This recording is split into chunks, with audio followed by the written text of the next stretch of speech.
Recently, I had a comment here on the channel from a viewer who plans to buy real estate likely as soon as possible, as they recognize that prices have come down and interest rates, well, they have too. And in most areas, like my market of Surrey, Langley, and well, across the entire country, market conditions are in favor of the buyer, meaning that when compared to markets over the previous 10 years, right now, might be as good a time, or at least as easy a time to buy than it has been, like I said, in the last decade, maybe only rivaled by 2019. But this buyer stated that they are waiting to save up the required 20% down payment, and that has OCD 2020,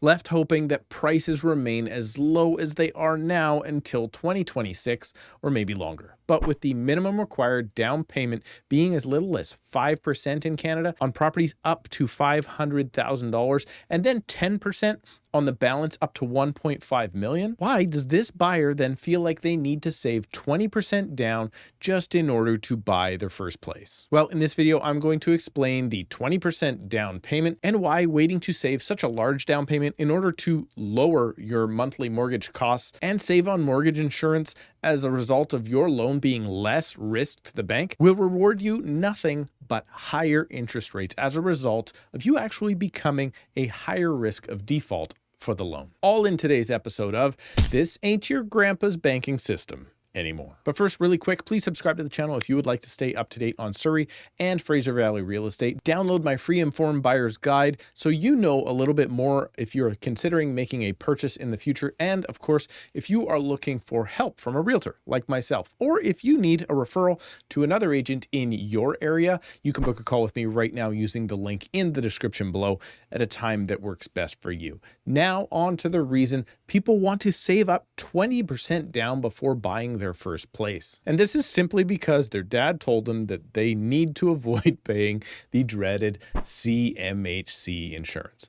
This is government-backed insurance that you have to buy and tack on top of the mortgage balance that you owe if you're putting down less than 20% on a property in Canada. And those fees, well, they have increased a lot because they are percentage based on the loan that you're borrowing. Often these CMHC policies, and there are a couple other insurers as well, but they start at about $9,000 or $10,000. And if you're maxing out your policy, buying almost a $1.5 million place, they can get very, very expensive very quickly. And yes, this policy is then added on top of your loan, and no, it cannot be paid out with cash when you purchase. So then in reality, you're not only paying this fee, but you will also be paying interest on top of that fee over the course of your loan, unfortunately driving up the costs even further. And just so you totally understand, this insurance policy is a guarantee to the banks from the federal government that should you default on your loan, the bank will be made whole. Now you have to do a little bit of mental gymnastics here to totally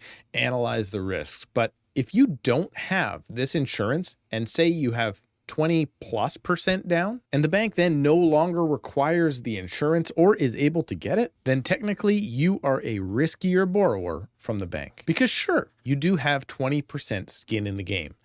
But if the market dips or possibly the bank made a mistake and lent you a little bit more than the property's worth, the bank, well, could lose money. When on an insured product, there is a 100% guarantee that the investment will be returned. This then breaks up mortgage rates into 3 categories that you need to understand. 1, insured, 2, insurable, and 3, uninsurable. Insured is the easy part to understand. If you fall in line with the minimum down payment requirements and the maximum purchase price, you have the insurance policy tacked on to the balance of your loan. Like in these 2 examples of a first-time buyer buying a $500,000 purchase with both 5 and 19.99% down. And I'll pause the video right now so you can take a look at these.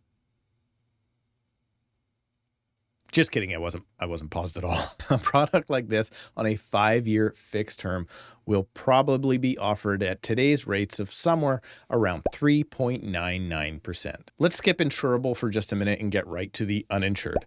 This is where you have more than 20% down as required, and your property also falls outside of the CMHC rules of a maximum purchase price of $1.5 million.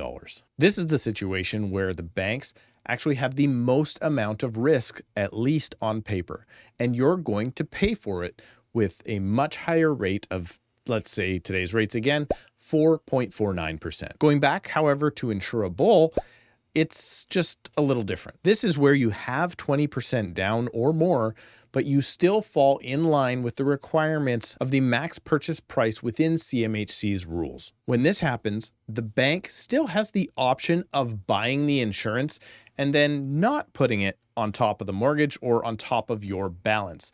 And they're likely not even going to tell you. So now they are 100% insured, and if you default, they are going to get their money back. They've paid for the insurance policy, and in order to pay for that policy, they simply just charge you a little higher rate. In this case, or today's example, let's go with 4.25%, or 0.25% higher than the insured rate. And yes, these are real rates that I just received from my mortgage broker today for these 3 different scenarios. Now let's go back to the example of 5% down on $500,000. That extra 0.25% that you are paying will likely amount to about $13.89 per month per $100,000 borrowed, meaning that over 300 months, or your 25-year mortgage, if your rate renews with the same differential every 5 years or so, the bank is actually going to charge you almost the exact same amount, or maybe even a little bit more. In this case,